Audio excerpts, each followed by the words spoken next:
మధ్య శత్రుత్వం సృష్టించొద్దు. అన్నీ పరస్పరం సంపన్నమైనవే. త్రిభాషా సూత్రంపై తమిళనాడు ప్రభుత్వ అభ్యంతరాల నేపథ్యంలో ప్రధాని మోదీ వ్యాఖ్య రాజకీయాలకు అతీతంగా వ్యవహరించాలంటే స్టాలిన్కు కేంద్ర విద్యామంత్రి లేఖ. తేనె తుట్టెపై రాళ్లు వేయొద్దంటూ తమిళనాడు సీఎం హెచ్చరిక. చెత్త పన్నుకు చెల్లుచెడి నోటిఫికేషన్ జారీ చేసిన ప్రభుత్వం.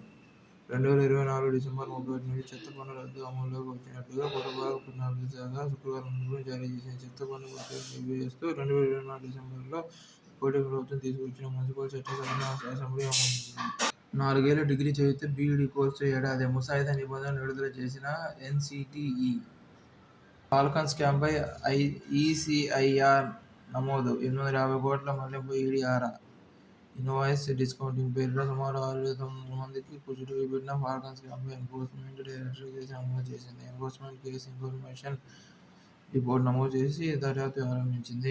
ఉక్రెయిన్ను రష్యా ఓడించి ఆ దేశాన్ని పూర్తిగా ఒడిసి అంతటితో ఆగదు. ఐరోపాపై కన్నేస్తుందని నాటో భావిస్తుంది. అందుకనే ఐరోపా ఉక్రెయిన్కు ఆర్థిక ఆయుధ మద్దతును అందిస్తూ వచ్చింది. అయితే కాలక్రమేణా రష్యాకు అలాంటి ఆశయం ఏదీ లేదని, అది నాటోతో యుద్ధానికి సిద్ధంగా లేదని స్పష్టమైంది. రష్యా ఐరోపాకు ఉప్పుగా పరిణమిస్తుందన్న జెలెన్స్కీ వాదనను అమెరికాలో రిపబ్లికన్ అంగీకరించలేదు. ఫలితంగా వారు ఉక్రెయిన్కు అందించే ఆర్థిక సాయంలో కోత విధించేలా అమెరికా ప్రభుత్వం ఒత్తిడి తెచ్చారు. మరోవైపు రష్యాకు వ్యతిరేకంగా అమెరికా విధించిన ఆంక్షలు విఫలమయ్యాయి. యుద్ధం రష్యా ఆర్థికానికి నష్టం చేకూర్చిందే గానీ నాశనం చేయలేదు. పాశ్చాత్య దేశాలు వదిలి వెళ్లిన కంపెనీలను పుతిన్ అర్థం చేసుకుని ఆర్థిక రంగానికి జవజీవాలు కల్పించారు. యుద్ధంలో ఉత్తర కొరియా సేవలు తన పక్షాన నిలవడం రష్యాకు బలాన్ని ఇచ్చింది.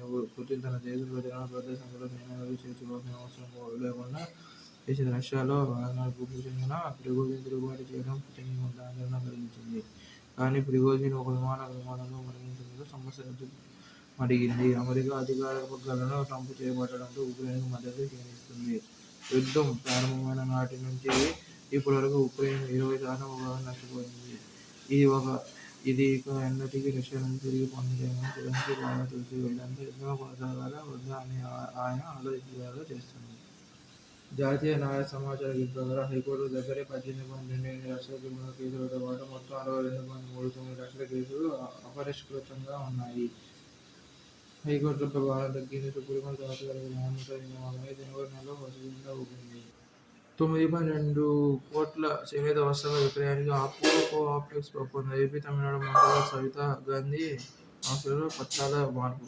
మీరు ఏపీలో రిపోర్ట్ చేయండి. ముగ్గురు ఐపీఎస్లకు కేంద్ర హోంశాఖ ఆదేశాలు. అనిల్ కుమార్, అభిలాష్ బిస్ట్, అభిషేక్ మహంతి. మహిళల సురక్ష యాప్. రక్షణకు సురక్ష యాప్ మహిళా దినోత్సవం నాటికల్లా అందుబాటులోకి తేవాలి. పోలీసు ఉన్నతాధికారులకు హోంమంత్రి అమిత ఆదేశం.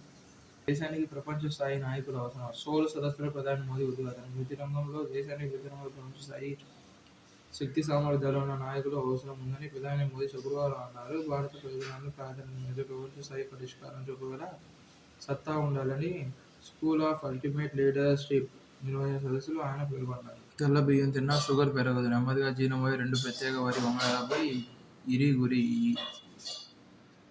ఈ ఏడాది ఖరీఫ్కు లో గ్లైసెమిక్ ఇండెక్స్ కూడిన ఐఆర్ఆర్ఐ 147 సిద్ధం. ఇంకో ఏడాదిలో అత్యల్ప గ్లైసెమిక్తో హై ప్రోటీన్ను అందించే మరో అత్యుత్తమ రెడీ.